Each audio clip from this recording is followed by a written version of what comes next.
This video came because somebody on Patreon asked me this question. He asked me, what are the 4 essential skills that somebody graduating from high school ought to have?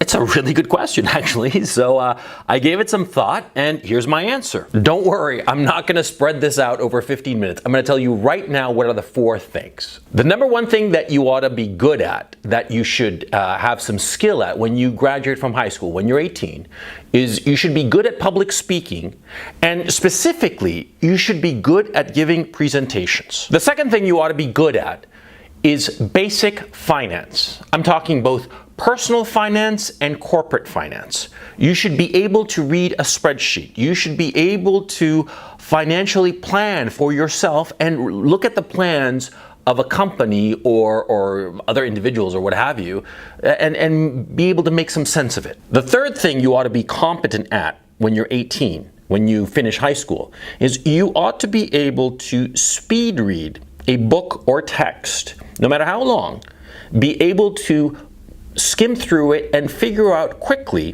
what is the basic premise or argument of the book. And the fourth skill that you should have is being able to anticipate the effects of any given action, both your own actions and the actions of somebody else. Now, each of these skills is essential for your success and your development as a man. Now, you should know these skills by the time you're 18. But if you're, say, 22, 25, 30, 35, and you still aren't competent in one of these 4 skills, well, then you have to work at it, okay? Work at it pronto. Because these 4 skills are essential to your life. Let's get to the first one. Now, public speaking, what's public speaking? Well, obviously, it's talking in front of people. Talking in front of people and getting them to understand what you are thinking, and more to the point, convincing them that what you're thinking, that your conclusions, that your beliefs, your thoughts, your ideas are the correct ones. Now, this is a skill. Public speaking, talking to a lot of people, is a skill that you have to practice and you have to study. It's not something that you magically have. Look at me. Do you think that I'm able to do this, just because I was born this way? I was like a magician that had this ability? No! I had to practice it. I worked for 3.5 years as an English teacher, English as a foreign language, in Chile and Peru and Bolivia, right? And during those 3.5 years, I had to stand in front of people and explain to them the English language and how to speak English properly. And that's how I gained the ability to speak in front of people.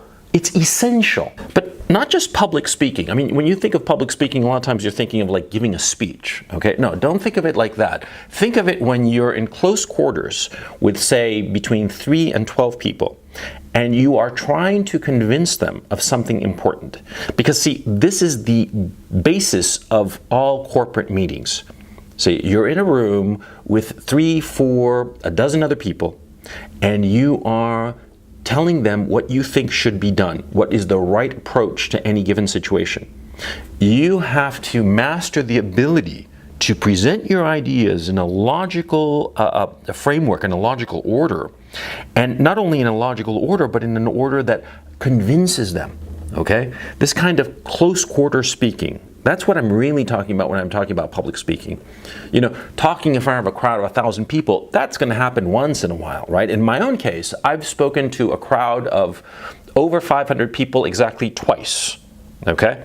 Once was my confirmation when I was 14, 15 years old, right? I read a passage from the Bible in front of the whole church, and there were like, 500, 600 people.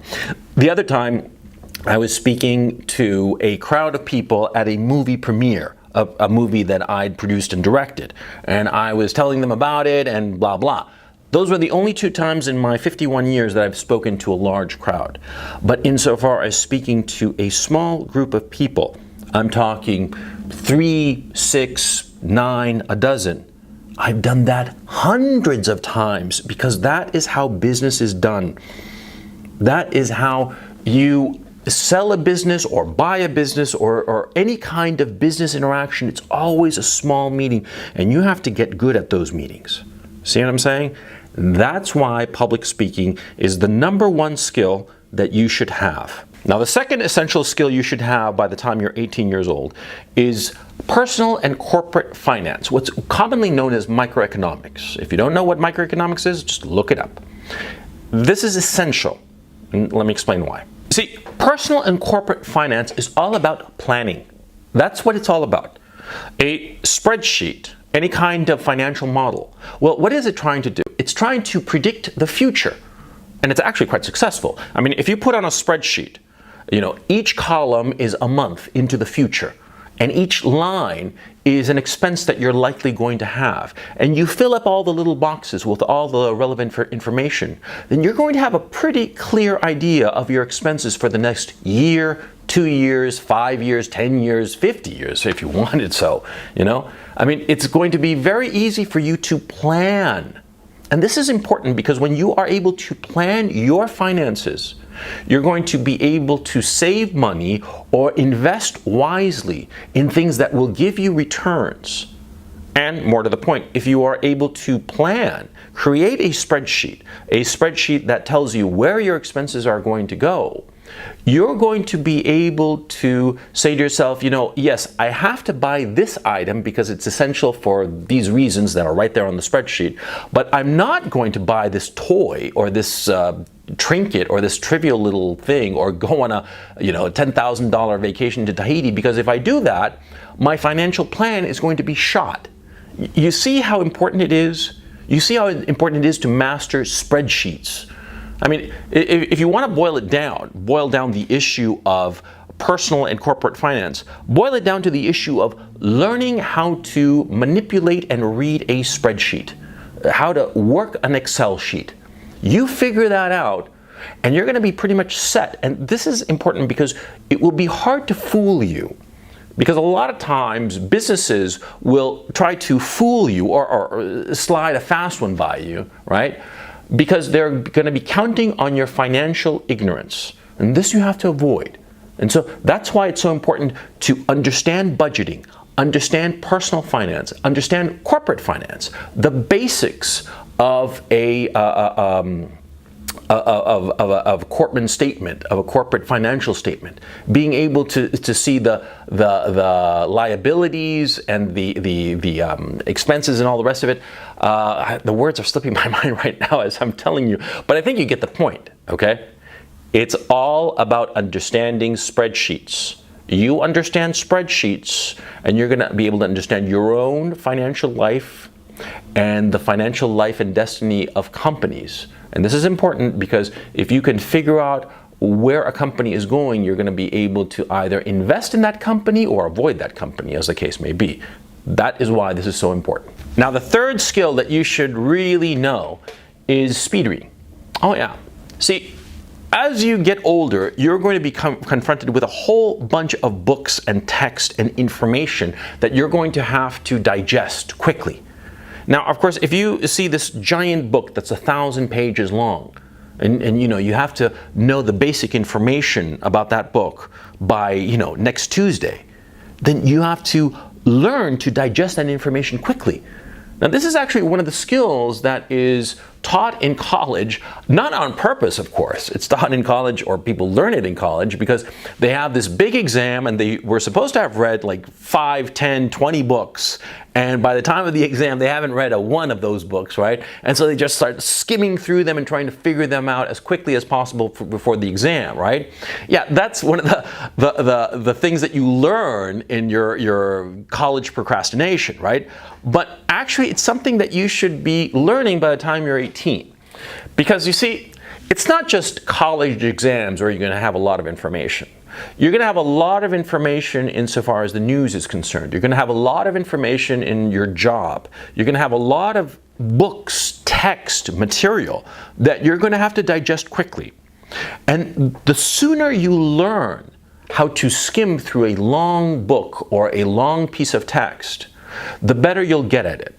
The sooner you learn it and the more you do it, of course. I mean, this is something that you have to practice. One of the problems I noticed, in myself at least, is that when I skim a book, I often does not feel as if I'm missing out. But then later I realized I wasn't missing out. And so you have to get over this, because I've noticed that it's a common thing with a lot of people who skim through a lot of text or speed read through a lot of text, right? They think that they're missing out. More likely than not, you're not, okay? More likely than not, as you gain practice and experience at skimming through text and speed reading a lot of material, your mind is going to quite naturally latch on to the important bits of information that your eyes are skimming through. Right? But you have to force yourself, you have to push yourself, okay? Because it'll be very tempting for you to sort of like sit there and start like reading through something and savoring the language and going over it over and over again and wasting time. And that's the thing. See, you're trying to get through all this material because you don't have the time. And it's important for you to get a good general overview of the material. See, because the fact of the matter is, it's often more important to get a good general overview of material or a topic or whatever, rather than know the nitty-gritty of it. A lot of times there are guys who are going to know the nitty-gritty of it, but aren't going to be able to see the overarching view of it. Like the saying goes, you can't see the forest for the trees, right? The forest is the macro, the trees is the little thing, the specifics, right? A lot of guys bore in so heavily on the specific that they lose sight of the overarching view. And this is often is not more important than the specifics, because see, the specifics, you can be slightly mistaken about the specifics. You could forget about a little thing, a little data, whatever, a little bit of information that's very small. You can afford to ignore that or forget it or not know it. But you can't afford not to understand the overarching view of it, see?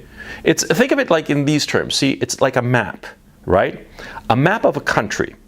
Suppose you know every square block of one city, right?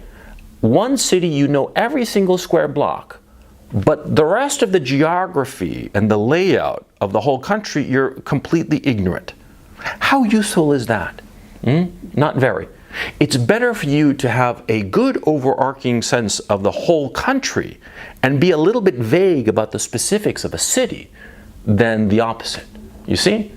And see, this is why it's so important to master the art of speed reading, so that you can get the overarching view of something and not get lost in the little details. And the fourth skill you must master as soon as possible is the ability to anticipate the effects of any given action. Now, this seems kind of like trivial, right? You hear me talking about this and you're like, thinking, well, that's really fucking obvious, right? It's not. You'd be surprised. I mean, like, I remember very clearly when I was 18 years old, and I would do things, or I would see other people do things, and I would not be thinking about the effects of that action, what effects that action would have in a day, 2 days, a week, a month, a year. I wouldn't even realize it. And it's something that I've noticed that young people are kind of like blind to, okay? And they're blind to, but if you sort of like point them in this direction, they realize how important it is, and it is. It's crucial to anticipate what any action is going to have as its effect. I can't emphasize it enough. Let me give you a simple example, an obvious example. Drugs. If you shoot heroin, what's going to be the effect of that? Well, the short-term effect of shooting heroin is that you're going to probably feel kind of sick, because most people who shoot heroin for the first time don't feel that good. But you're also going to get high, and you're going to feel great about it, right? But then what is going to be the effect of that? You're going to get addicted to that feeling of being high on heroin. And so you're going to want more heroin. And so you're going to spend all your money. And what's going to happen after that? You're going to spend all your money on heroin, and then you're going to run out of money, and so you're going to resort to stealing, right? That's going to be the inevitable effect. Heroin, crack, whatever illegal drug you want to name. But you see my point. See, if you carry out the action of shooting up heroin, you are going to have effects on your life. And these effects on your life are going to be catastrophic, right? By the flip side, suppose you carry out the action of every day for 30 minutes working out as hard as you can, and lifting weights and doing crunches, whatever the hell, right? You exercise as much as possible every day for 30 minutes. What are the effects of that action going to be? You see? You see what I'm talking about? You see, I remember when I was 18, I remember that I didn't think of the effects of my actions. I never considered them. I was sort of like randomly going through life, just doing things because I was forced to do them because of my parents or my school or whatever, or because it was just like, oh, might as well do this. It was like a whim, right? Yeah, I would do things at random or arbitrarily because either I was compelled to do so or, the mood moved me to do this. I never thought of the effects. And that is something that, it pains me to admit it, it took me a long time, an embarrassingly long time, to realize that, when I would do something, there would be an effect. And I could anticipate that effect, right? It took me a long time to realize this, and I'm so ashamed and embarrassed at this point because a lot of times when I was young, I would do things that had such negative effects on my life and my well-being, but I didn't consider what would happen. I wasn't anticipating the effects of my actions, and that's the attitude of a child, see? I have two small children. I have a 6-year-old and a 4-year-old, right? And they do all kinds of silliness because they don't consider the effects of their actions, right? They plucked up a sink once and flooded the bathroom because they thought, it'd be great to put like paper and paper gets all soggy and cool, and they just plugged up the bidet, as a matter of fact. And they plugged it up and it just overflowed and it just flooded the bathroom, and they didn't think. Of course not, because they're children, right? They're children, a 4-year-old and a 6-year-old. Of course they don't have any sense, right? But what happens is that for various reasons, we have encouraged young people to continue to behave like children, especially in this regard of not anticipating the effects of their actions. It happens all the time. It happens all the time to high school kids. It happens all the time to college kids. It happens all the time to adults who should know better. I mean, people who are 25, 30, 35. They fail to anticipate the effects of their actions. Now, how do you learn to anticipate the effects of your actions? Very simple. You look at other people. You look at other people, you notice what they're doing. You pay attention to their actions. And to yourself, like a private scorecard, you say to yourself, well, if he does this, what's the effect of that? What's going to happen because of that? And you just make a mental note. Make a mental note and see if what you anticipated actually does happen. And you'll quickly find out it's very easy to anticipate what will happen from any given effect, from any given action, rather.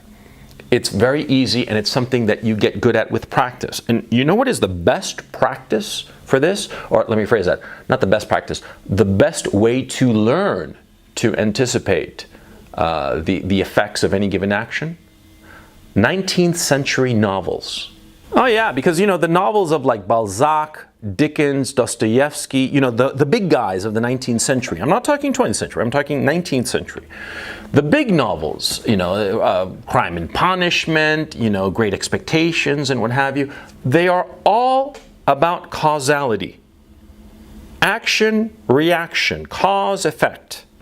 And they are studies in causality insofar as human beings and free will and human nature. And these novels that a lot of people today in contemporary literature, literary circles rather, sort of belittle, well, they were amazing pieces of art because they teach us human beings about ourselves. They teach us by showing us human beings, real characters, doing things, and the effects that those actions have. And often as not, those effects are catastrophic. Often as not, they are disasters. I mean, Anna Karenina, for instance, it's a disaster. Madame Bovary, disaster, But these disasters teach us. That's the point. Study classic novels of the 19th century, and you are going to learn a great deal about how to anticipate, because what's going to happen, of course, is that you're going to read about these characters, and as you're reading about them, you're going to say to yourself, no, don't do that, don't do that. You're going to have like a terrible life if you do that. And of course the characters do it, and you see the beauty of these novels? Yeah, 19th century novels. That's what you should be reading to learn this skill. How to anticipate the effects of any given action that you carry out or that somebody else carries out. Now, these are the 4 skills that you should master by the time you're 18. Now, if you're older, like I said, get with it and learn these skills because they are essential. There are lots of other skills that are useful to have, right? And I could have done a video where I was like all witty and said, oh, you should be good at discerning great wines or good at making love, right? Now, it's perhaps useful to be able to discern what is a great wine, and it is, in fact, essential to be able to be good at sex, right? But these 4 skills that I've outlined are really important. And insofar as I'm concerned, I love this question from this guy from Patreon because it made me think about this, It made me think and ask myself, if I could go back in time and talk to my 18-year-old self, what would I tell him? What would be the skills that I would want him to master? These are it. These 4 skills are the skills that he should know. Public speaking, especially in small groups between 3 and a dozen. Basic personal and corporate finance, essentially knowing how to work and read a spreadsheet. How to speed read a book or text, a lot of information. How to get the basics of a lot of information in a short period of time. And how to anticipate the effects of any given action that I carry out or any given action that somebody else carries out. Master these 4 skills and your life will probably be pretty damn good.